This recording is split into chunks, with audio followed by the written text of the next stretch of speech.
Ողջույն։ Մայիս ամիսը մեզ համար միշտ շատ ավելի մեծ նշանակություն է ունեցել, քան հայրենական պատերազմում հաղթանակ տարած որևէ այլ երկրում, որովհետև մեզ համար եղել է հաղթանակների ամիս՝ եռատոն։ Մայիսի 9-ին մենք նշել ենք Շուշի ազատագրման օրը, Արցախի պաշտպանության բանակի հիմնադրման օրը, հայրենական մեծ պատերազմում տարած հաղթանակի օրը, մայիսի 28-ին Սարդարապատում մեր հաղթանակի և Առաջին հանրապետության հիմնադրման օրը, իրոք հաղթանակների ամիս։ 5-րդ տարին է, որ մայիսի 9-ը չենք նշում, պարզապես ոչ աշխատանքային օր է, նշելու սիրտ չկա, տրամադրություն չկա, ոչ Շուշին կա, ոչ պաշտպանության բանակը։ Այսօր զզվելի տեսարան էր աչքիս, լուրջ եմ ասում, զզվելս եկավ։ Առաջ Հայաստանի պաշտոնական էլիտան գնում էր հաղթանակի զբոսայգի, հարգանքի տուրք մատուցում հայրենական պատերազմում զոհվածների հիշատակին, տոնում հաղթանակը, այնուհետև այցելում էին Եռաբլուր, Արցախյան պատերազմում նահատակվածներին հարգանքի տուրք մատուցում և տոնում նրանց արյամբ ձեռք բերված Շուշիի հաղթանակը։ Այսօր Նիկոլի պաշտոնյաները եկել էին միայն հաղթանակի զբոսայգի։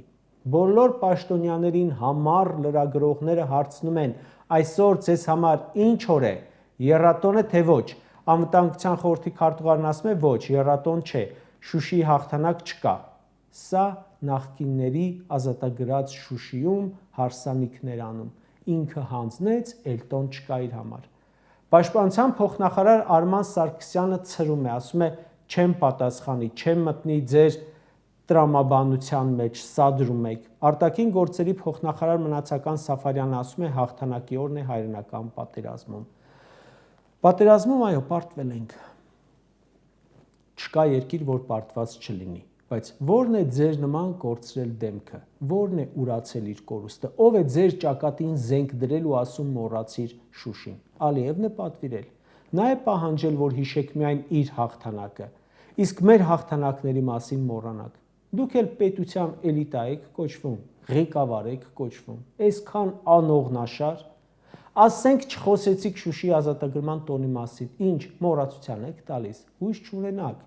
Ձեր մասին շատ ավելի շուտ կմոռանան, քան դուք պատկերացնում եք։ Բոլորը երազում են, որ այս ձեր խմբակը արագ ավարտի իր քաղաքական կարիերան ու ձեր մասին հիշեն միայն պատմության դասագրքերը թերթելիս որպես համաշխարհային պատմության մեջ բացառիկ դավաճանների խմբի։ Դուք մոռացության եք մատնվելու, քաղաքական պատմության աղբար կղնեք գնալու։ Դուք այն սարսափելի երազն եք, որ առավոտ զարթնում ու պատմում են ջրին, բայց մայիսի 9-ը մնալու է որպես Շուշին ազատագրելու օր։ Մենք երազում ենք այդ ազատագրումը վերականգնելու մասին ու ով գիտե ինչպես կդասավորվեն զարգացումները, գուցեև իրականություն դառնա։ Այսօր Շուշի ազատագրման օրը Ալիևն ու կինն են այցելել Շուշի, չայ խմելու են գնացել։ Դիտմամբ են արել, մեզ ցավեցնելու համար են արել։ ՔՊ-ն ու Ալիևը նույն բաներն են ասում։ Սրանք ասում են մոռանանք Շուշիի մասին, նա էլ ասում է Շուշին իմն է, ղալաթ եք արել։ Նիկոլ Փաշինյանը ուղերձ է հղել, ոչ մի խոսք Շուշիի հաղթանակի մասին, նույն և պետական բոլոր պաշտոնյաների ուղերձները։ Լուրջ կասկածներ ունեմ, որ հրամանը Ալիևից է գալիս։ Այս տարի պատվիրում է չնշել Շուշի ազատագրումը, հաջորդ տարի պատվիրելու է սեպտեմբերի 27-ը կամ նոյեմբերի 9-ը հայտարարեք Ադրբեջանի հաղթանակի տոն։ Այն որ գրիչով հանձնեցիր հսկայական շրջանները առանց կրակոցի։ Մյուս տարի էլ կպահանջի, որ Պրահայի հոկտեմբերի 5-ը հայտարարեք տոն։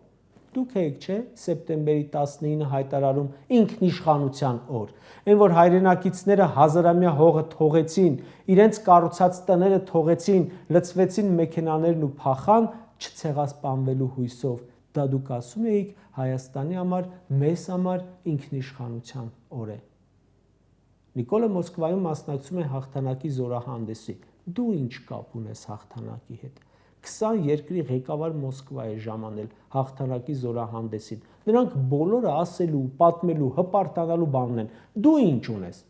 Բելարուսի, Ղազախստանի, Չինաստանի, Սերբիայի, Սլովակիայի, Վիետնամի, Բրազիլիայի լիքը երկրների ղեկավարներ են Մոսկվայում։ Ամեն մեկ ինչ որ արած ունի, որով կարող է հպարտանալ։ Դու ինչով ես հպարտանալու։ Որ մեկի հետ կարող ես հավասարը հավասարի հետ խոսել, որ մեկի կողքով կարող ես հպարտ քայլել։ Նրանք գիտեն քո մասին։ Հենց նրանց քաղաքացիներն են մեզ ամեն անգամ հանդիպելիս ամոթ հանք տալիս, թե ում եք պահում ղեկավար։ Դու ինչ կապ ունես հաղթանակի զորահանդեսի հետ։ 7 տարի ղեկավարում ես արդեն, մի զորահանդես կազմակերպել ես։ Հայրենական պատերազմի ժամանակ մեր փոքր երկիրը 100 հազարավոր զոհ է տվել։ Հայրենական պատերազմի ժամանակ Խորհրդային Միության հերոսի կոչման է արժանացել 100-ից ավելի հայ։ Բա այդքան ներդրում ունենք հաղթանակի մեջ։ Հելնես մենակ են փափախը դնես գնաս ու տեսնես, թե ոնց է տասնյակ երկրներ մասնակցում զորահանդեսին, իրենց ծափ տաս, Ադրբեջանի բանակին ծափ տաս։ Ադրբեջանի Վաշտը զորահանդեսին մասնակցում էր վստահաբար ոչ թե հայրենական պատերազմին, այլ Արցախյան պատերազմում հաղթանակի տրամաբանությամբ։ Որպես ով էր Նիկոլը գնացել Մոսկվայի Կարմիր հրապարակի շքերթին։ Մարշալներ Համազասպ Բաբաջանյանի, Հովանես Բաղրամյանի, Ծովակալ Իսակովի ներկայացուցիչ։ Ոնց կարող է հանձնվողը, պարտվողը, դավաճանածը հաղթանակած հայ ժողովրդին ներկայացնել։ Ամաչում եմ ժողովուրդ, ամաչում եմ։ Կրկնում եմ, Մոսկվա այցելած ամեն երկրի ղեկավար հպարտանալու բան ունի։ Բրազիլիայի նախագահը հպարտանալու բան ունի, Եգիպտոսի նախագահը հպարտանալու բան ունի, Չինաստանինը, Ղազախստանինը, Պաղեստինինը, երկիրը սարքել են փլավ քամիչ, չի հանձնվում։ Դու անձամբ ինչ հպարտանալու բան ես, ինչ ես արել, բացի քո թավշախ խուժանությունից։